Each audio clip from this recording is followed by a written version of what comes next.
On part pour notre dernier jour. Et c'est le petit matin après une nuit épique à 4800 mètres d'altitude. Toutes les flaques d'eau sont gelées, j'ai de la glace sur la tente. Ça a été une certaine expérience. Quand je disais que tout est gelé, de jolis oiseaux volaient et en me baladant autour du camp pour me réchauffer avant le petit déjeuner, j'ai pu voir de nombreuses marmottes gambader. Aujourd'hui, je vais rejoindre le village de Choctaw en passant par Kongmaru Pass à 5260 mètres d'altitude. Et ça y est, après un bon porridge, c'est parti. Et ça commence directement par du raid, mais avec des belles vues sur le Kangyaste 1 qui culmine à 6400 mètres d'altitude. Je monte à pas très très lent, l'altitude se fait sentir et ma mauvaise nuit à 4800 mètres aussi. Comment ça va? Ça va très bien, merci Skarma. Enfin, aussi bien que ça puisse aller, quand on monte raid à 4850 mètres d'altitude. Quand je vous disais qu'il faisait froid, il y a encore de la glace accrochée aux touffes d'herbe. Le col est en visu. Et là, après une première montée bien raide, c'est maintenant un plateau légèrement montant, mais qui permet de reprendre un tout petit peu son souffle, tout en offrant un magnifique panorama. Je me réchauffe petit à petit en montant au soleil. J'ai eu tellement froid cette nuit. Ce matin, en me réveillant, il y avait de la glace à l'intérieur de ma tente. Il reste encore toute la glace de la nuit.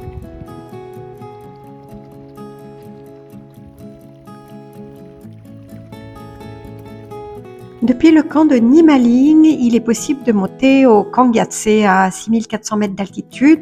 Mais là, ce n'est plus du trek, c'est de la haute montagne. Il faut crampons, matériel, il y a des glaciers, des crevasses. Enfin, c'est un tout autre domaine. C'est marrant, il y a tout plein d'espèces d'orties. Donc on voit la vallée qui remonte, enfin ou qui descend, et qui prend sa source au bas du glacier qu'on voit là. Ah, ça grimpe sec. Et oui, j'atteins maintenant la deuxième portion bien raide, juste avant le col.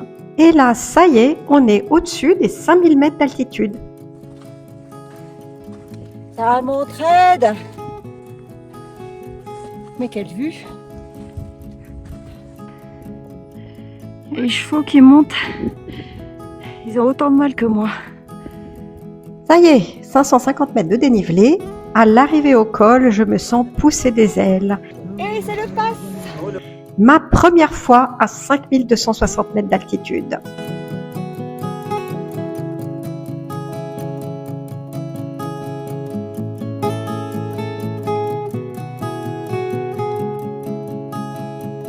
Je savoure pleinement et j'ai un sentiment d'accomplissement. 5260 mètres! Et oui, je le répète, je n'y crois toujours pas que j'ai réussi à monter si haut à la force de mes jambes. Malgré le vent glacial, je monte un petit peu le long de la crête pour profiter de tout le paysage.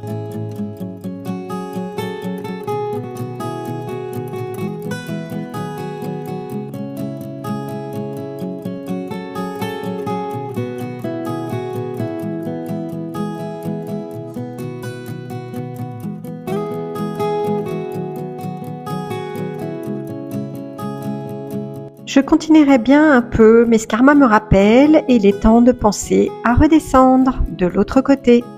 Allez, c'est parti pour la descente. Donc là, c'est raidasse et en tortillon. C'est boueux et bien glissant, mais bon, depuis le début de la semaine, la boue, j'ai l'habitude. Et c'est parti pour 1350 mètres de dénivelé à descendre.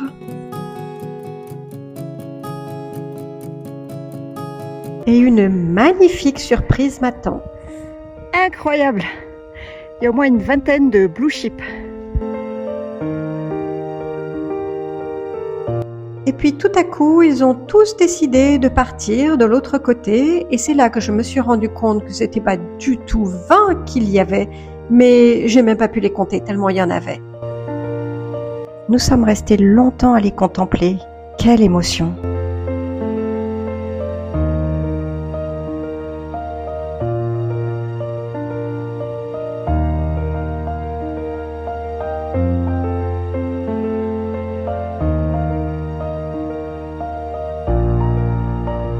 Et voilà, les derniers s'en vont. Et donc là, on est un peu en tout terrain. Parce que comme on a fait un détour pour aller voir les blue chips, donc on descend comme on peut.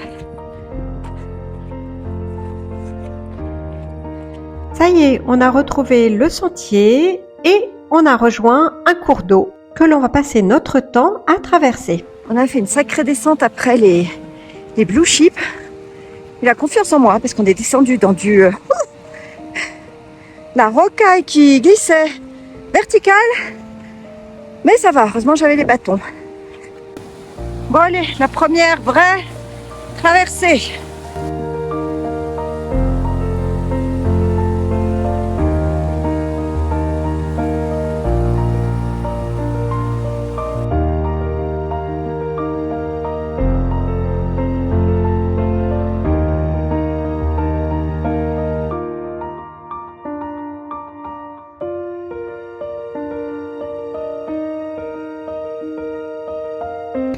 Bon, allez, deuxième cours de traversée, plus que 13. Et là, j'attends la portion très compliquée. On va rentrer dans les gorges et là, apparemment, ça va être costaud.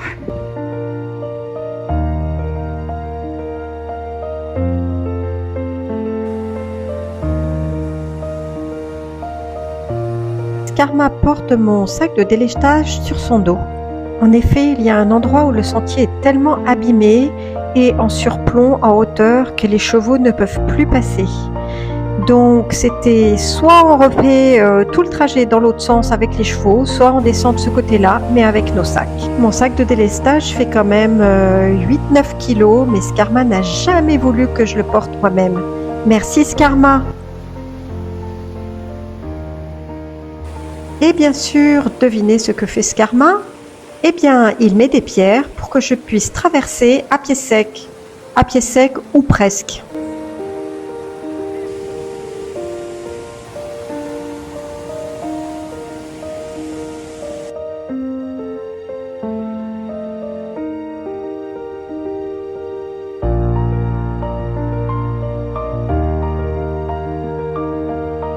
Là, on va bientôt descendre par des épingles à cheveux le long du cours d'eau. On va le traverser et on va remonter de l'autre côté par des épingles à cheveux jusqu'au sentier que l'on voit là à même hauteur.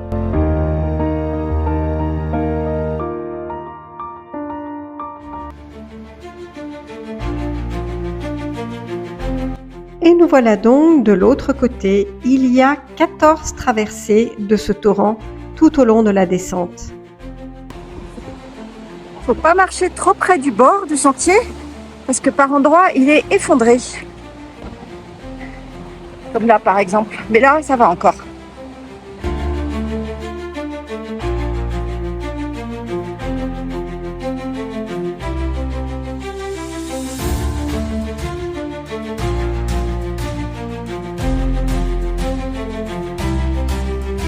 Mais regardez ces strates impressionnants.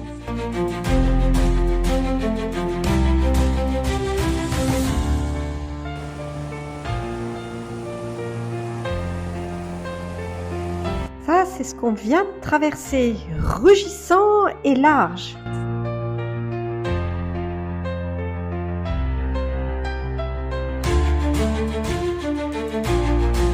Petit sentier en dévers, bien glissant, juste au-dessus du torrent.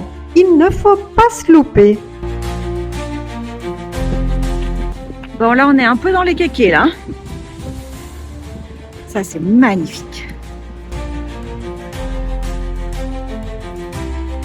La gorge s'ouvre peu à peu. Elle est beaucoup moins profonde maintenant.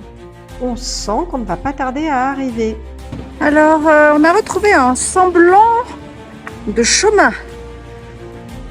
Beaucoup plus confortable que le cafouillis de juste avant.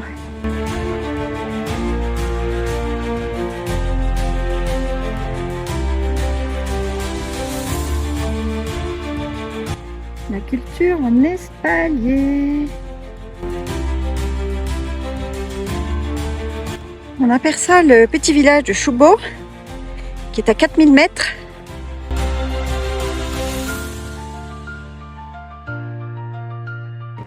Et là devant, il y a une espèce de stupa peinte en rouge, c'est pas très courant.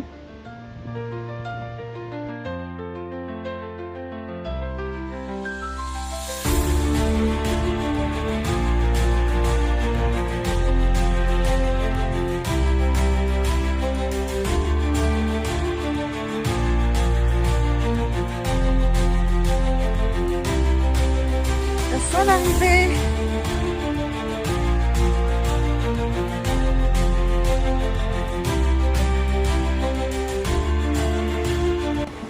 C'est marrant toutes ces formes avec les cheminées et puis les petits toits.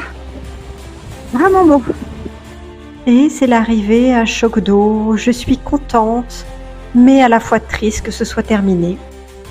Un dernier regard sur ces hautes montagnes et me voici dans le taxi en direction de Lay.